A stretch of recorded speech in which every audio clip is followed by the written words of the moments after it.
করেছি একদিন বাবা মায়ের মিলনে উভয়ের মিশ্র বীর্য একত্রিত করে মায়ের জরাইতে আমি আল্লাহ স্থাপন করেছি।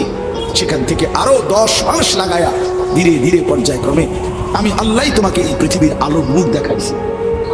তো এই লম্বা সময় তুমি মাটি আকারে ছিলা, খাবারের কণিকা হিসাবে ছিলা, বাবার বীর্য হিসাবে ছিলা, মায়ের জরাইতে স্থানান্তর হইলা। সেখান থেকে ধীরে ধীরে 10 মাস পরে তোমার আমি এই পৃথিবীর আলো দেখাইলাম। তুমি একটাবারও জানতে চাইলা না যে এত লম্বা সময় লাগাইয়া মাওলা আপনি আমারে কেন বানাইলেন? একবারও কি ভাবা উচিত ছিল না? সামনে যা পাইলাম তাই করলাম, সামনে যা দেখলাম তাই করলাম। হায় যুবক, এটা কি কোনো জীবন হইতে পারে? জীবনের কোনো আগা নাই, মাথা নাই, লক্ষ্য নাই, উদ্দেশ্য নাই। কেন এতক্ষণ ধরে মোবাইল টিপতেছো? কেন সারা রাত উলঙ্গ ছবি দেখতেছো? কেন নর্তকী দেখতেছো, জিনা দেখছো, বেবিচার দেখতেছো?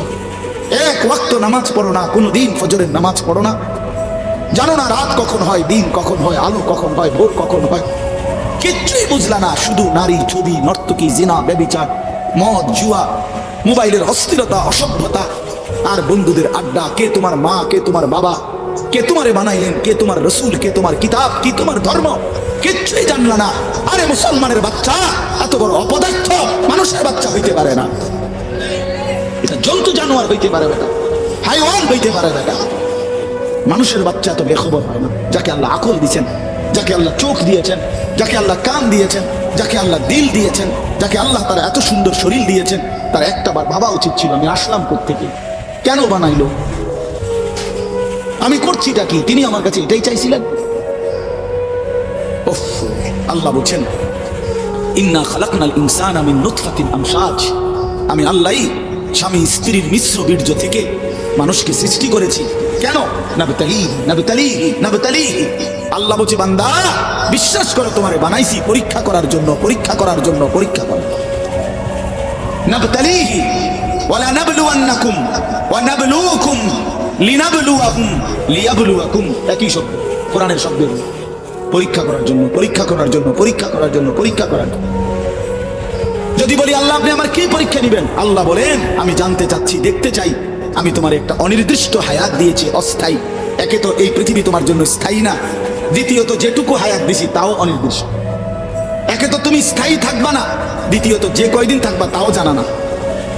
কথা বুঝেন নাই? আমি একটা মনে করেন আমি বুঝলাম যে আমি এই পৃথিবীতে স্থায়ী না, অস্থায়ী, বাকি কয়দিন এটা কইয়া দেন আমার কি 14 দিন না 14 মাস? তাইলে আমি এভাবে গুছাইতাম। যদি 14 দিনের হয় তাইলে এই 2টা লুঙ্গি নিতে সারে, আর যদি 14 বছরের হয় তো আরো কিছু সামানা লাগবে। কথার কথা। আল্লাহ বলে না, আমি এটাও বলবো। কতদিন থাকবো, থাকতে দিব তোমারে তাও জানাবো না, তাও জানাবো না, আমি জানি শুধু। তাহলে একটি অস্থায়ী জায়গায় অনির্দিষ্ট কিছু সময়ের জন্য আল্লাহ বলেন আমি তোমাকে থাকতে দিছি পরীক্ষা করতে। তুমি কি স্থায়ী ঠিকানা জান্নাতে যেতে চাও নাকি জাহান্নামে যেতে চাও? এই পরীক্ষার জন্য, এই পরীক্ষার জন্য। এবার যদি বলি আল্লাহ আমি যাতে পরীক্ষায় পাশ করতে পারি, আমার জন্য আপনি কি ব্যবস্থাপনা দিয়েছেন, কি কি ব্যবস্থাপনা দিয়েছেন? তো আল্লাহ তাআলা বলেন 3টি ব্যবস্থা আমি 24 ঘন্টা তোমার জন্য দিয়েছি। কয়টা বলেন না ভাই, কয়টা? 1 নাম্বার হলো ফাজআলনাহু সামিআন বাসীরা। আমি আল্লাহ তাআলা তোমাকে আমাকে মানার মতো যতগুলো হুকুম আমি করেছি, যতগুলো নিষেধ আমি করেছি, প্রতিটা হুকুম পালন করার, প্রতিটা নিষেধ বর্জন করার আমি আল্লাহ শতভাগ যোগ্যতা সম্পন্ন একটি শরীর, দেহ আমি আল্লাহ তোমার দিয়েছি। একটা হুকুম এমন নাই বন্ধু যেটা আমার শরীরের মধ্যে সক্ষমতা নাই অথচ আল্লাহ করতে দিয়েছে। এমন একটা গুনাহ নিষেধ এমন নাই যেটা আমার পক্ষে বিরত থাকা সম্ভবই না অথচ আল্লাহ আমার এটা থেকে বিরত থাকতে বলছেন। আল্লাহর কসম এমন কোন হুকুম মালিকের নাই। আল্লাহ তাআলা জুলুম করেন না। ইন্নাল্লাহ লা ইয়াযলিমু মিসকালা যাররা। নিশ্চয়ই আল্লাহ তাআলা এক বিন্দু জুলুম করেন। মনে করেন আমারে আল্লাহ বলছে রুকু দিতাম, এখন আমার কোমরে বাঁকা হয়, তাইলে না আমি বলতাম যে আপনি আমার দেখতেছেন আমার কোমরটাই ভাঙে, আপনি আমারে রুকু করতে বললেন, এটা তো জুলুম করলেন। এখন কি বিষয়টা এমন? কথা বলেন না কেন? আমারে আপনি সেজদা দিতে বললেন, আমি তো নিচের দিকে যাইতে পারি না, আমার বানাইলেন তাল গাছ, আমারে বললেন সেজদা দিতে, তাইলে না এটা জুলুম হইতো। কিন্তু আমার আপনার শরীরের মধ্যে এই যে কনুই ভাঙ্গে, হাঁটু ভাঙ্গে, কোমর ভাঙ্গে, বাঁকা হয়, এটা কেন দিলেন? তো আল্লাহ তাআলা সেজদা করার যোগ্যতা দিলেন। একটি বিধান বলেন, একটি, ওযু, গোসল, নামাজ, রোজা, হজ, যাকাত, জিকির, তেলাওয়াত, দান, সাদাকা, গুনাহ থেকে বাঁচা, হারাম থেকে বাঁচা, চুরি ডাকাতি জিনা ব্যভিচার মদ জুয়া সুদ ঘুষ অশ্লীলতা বেহায়াপনা থেকে ফিরে আসা, কোনটার যোগ্যতা আমার শরীরের মধ্যে নাই? যে আমার চোখটার এমন অবস্থা যে আমি যদি কোনো বেডির দিকে চাই তা আর নামাই পারি এমন, তো তোর সমস্যা কি? এমন যদি হইতো হুজুর আমি একবার যদি চোখ উঠাই কবে 30 মিনিটের কবে আর তাইলে না, এটা বড় অসুবিধা হতো। বলেন তাহলে আমরা যদি উপরের দিকে তাকাইতে পারি তো নিচের দিকে চোখ নামাইতে পারি না? পারি কিনা বলেন না? তো তোর সমস্যা কি? সমস্যাটা কোথায়? সুদ আল্লাহ নিষেধ করছেন, তো ব্যবসা কি আল্লাহ হালাল করে নাই? তো ভিন নারী দেখতে কি নিষেধ করছেন, তো একজন পবিত্র স্ত্রী গ্রহণ করতে কি অনুমতি দেয় নাই? তো সমস্যা কোথায় বলেন?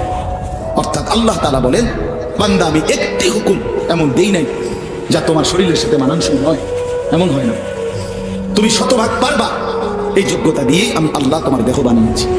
ফিতরাতাল্লাহিল্লাতী ফাতারান নাস আলাইহা। 2 নম্বরে আল্লাহ বলেন, ইন্না হাদাইনাহুস সাবিলা। এটার মধ্যে 2 এবং 3 আল্লাহ তাআলা বলেন, তোমারে আমাকে মানবার যোগ্যতা সম্পন্ন একটি শরীর যেমন দিয়েছি, এবার আমি আল্লাহ দ্বিতীয় এবং তৃতীয় 2টা ব্যবস্থা করছি। একটা হলো তোমারে বুঝাইবার জন্য 24 ঘন্টা আমি আল্লাহ এক জামানা নবী রাসূল, এরপরে নবী রাসূলদের পরবর্তীতে ওলামায়ে কেরাম সর্বযুগে তোমার সামনে রাখছি, যারা তোমার আখিরাতের রাস্তা, পরীক্ষায় উত্তীর্ণের রাস্তা, জান্নাতের রাস্তা বুঝাই দিবে, বলে দিবে এমন উপযুক্ত রাহবার, পথ প্রদর্শক, এমন উপযুক্ত আলেমে দ্বীন আমি আল্লাহ তোমার জন্য রেখেছি। বলেন এখানে একজন বয়স্ক লোক বলেন আজ থেকে 30 বছর আগে 50 বছর আগে আপনি শুনছেন যে 1 বছর এরকম হয়েছে, সকালে উঠে মানুষে দেখছে যে দেশে কোনো হুজুর নাই? 1990 সালে এরকম একবার হয়েছে, হ্যাঁ কথা বলেন। 1986 সালে একবার এরকম হয়েছে নাকি? এমন ঘটনা ঘটছে কখনো? না, ঘটেনি। এমন ঘটনা ঘটে নাই। আল্লাহ তাআলা তার জমিনে তার প্রতিটি বান্দাকে বুঝাবার জন্য উপযুক্ত আলেমে দ্বীন এই জমিনের মধ্যে রেখেছেন। 3 নাম্বার হলো আল্লাহ তাআলা বলেন, আমি বুঝবার জন্য তোমার সামনে 24 ঘন্টা সর্বসময় আমার আসমানি কিতাব কোরআন তোমার সামনে রেখেছি।